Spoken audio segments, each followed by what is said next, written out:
ba'u yoo gaale ta'ee malee supheen gaachanaan ta'u. Leenca ta'ee dhaaladheen kodhoollee moota aaree.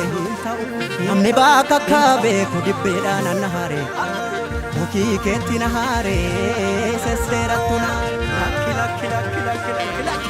Ijoollee biyyaa gootii gugurraa mataan furaa eenyuutu eenyuun alee maaliir bungaa duraa. Otoo birbirsee jiru maaltu faarsame jiree. Anin beeku guddaan gaafa Afrikaa Oromoo koo mitire. Oromiyaa mitire sirna gadaa mitire haqa Oromummaa mitire. Gadaa fi dhugaadha kallachi keenya. Gadaa fi dhugaadha kallachi keenya. Jifuu fi safuudha kabajni keenya. Gadaa malee faarsiinu gado nu baambullaa hin qabnu mado. Nangalaan jedhu namni osoo hin geenye falaan argatu namni faloon beekne. Na nyaartullee hinnaa'u gonka dhugaa irraa maaltu na dorka.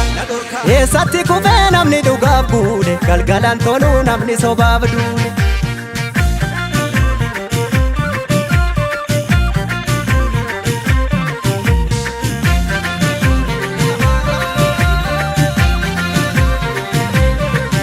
Egaa kudhan obsee kudhan dhoksee kudhan numa gorsee himadiinaananii fuguugitti dabse obsii dangaa darbu qaba harki bokkuu qabe boodees numa qaba natu si baata situ of dadhaba obsuu fi dhoksuu koo dabuma seete obsuu fi dhoksuu koo dabuma seete ni beekti garaan koosa kana goote sibiilallee sibiilatu qara dhugaan namaas galgala gala hadhaaba cabsaa inni karaa beeku haqatti hin gafuu namni haqqii beeku sangaan usnaan iyyite qacceen beekaa ribnaan yaadatti dawwee eenyutu naa bubbuttaree nyaara keessi mul'atu beeki garaan dhiira. Maaf na nyaaru kanarra maala naara si hinaaru kanarra maala bo'aa hin bo'u kanarra yoo jiraanne birraa walagarra yoo jabaanne birraa walagarra yoo waltaane ulee walagarra yoo jiraanne birraa walagarra yoo waltaane ulee walagarra walagarra garra walagarra garra walagarree jirra walii sarbuu bir walagarra garra walagarra garra. Walagarree jirra walii sarbuu birra walagarraa garra walagarraa garra walagarree jirra walii sarbuu birra walagarraa garra walagarraa garra walagarraa garra walagarraa garra birra walagarraa garra.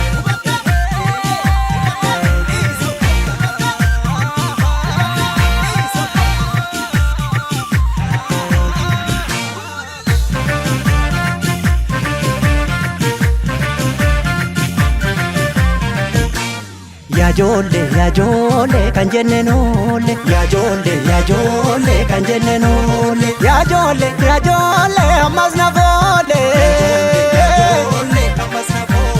gadaa malee faarsiinu gado nu baambullaa hin qabnu mado. Nangalaan jedhu namni osoo hin geenye falaan argatu namni faloon beekne. Na nyaartullee hinnaa'u gonka dhugaa irraa maaltu na dorka. Eessatti kufee namni dhugaaf buune galgalaan toluu namni sobaaf duune.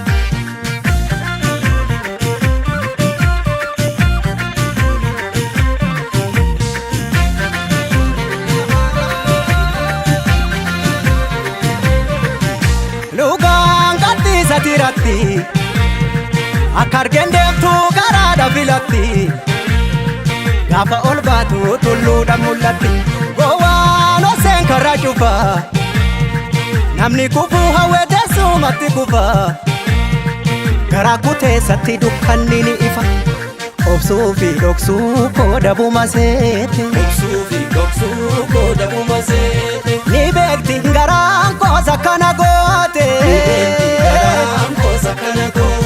sibiilallee sibiilatu qara dhugaan namaas galgala gala hadhaaba cabsaa haqatti hin gafu namni haqqii beeku. Sangaan usnaan iyyite qacceen beekaarifnaan dhaadatti dawwee eenyutu naa bubbuttaree nyaara keessi mul'atu beeki garaan dhiira.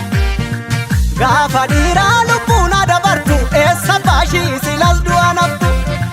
Gaafa giitii lubbuun adabartu eega jaaduu lubbuun nama rartu. Eega dhiiraa lubbuun nama rartu gaafa giitii lubbuun adabartu gaafa gootaa lubbuun nama rartu gaaf dhugaa kee lubbuun adabartu. wala garraa garraa wala garraa garraa wala garree jirra walii sarbuu bir wala garraa garraa wala garraa garraa wala garree jirra walii sarbuu bir wala garraa garraa wala garraa garraa wala garree jirra walii sarbuu bir wala garraa garraa wala garraa garraa wala garraa garraa wala garraa garraa birra wala garraa garraa.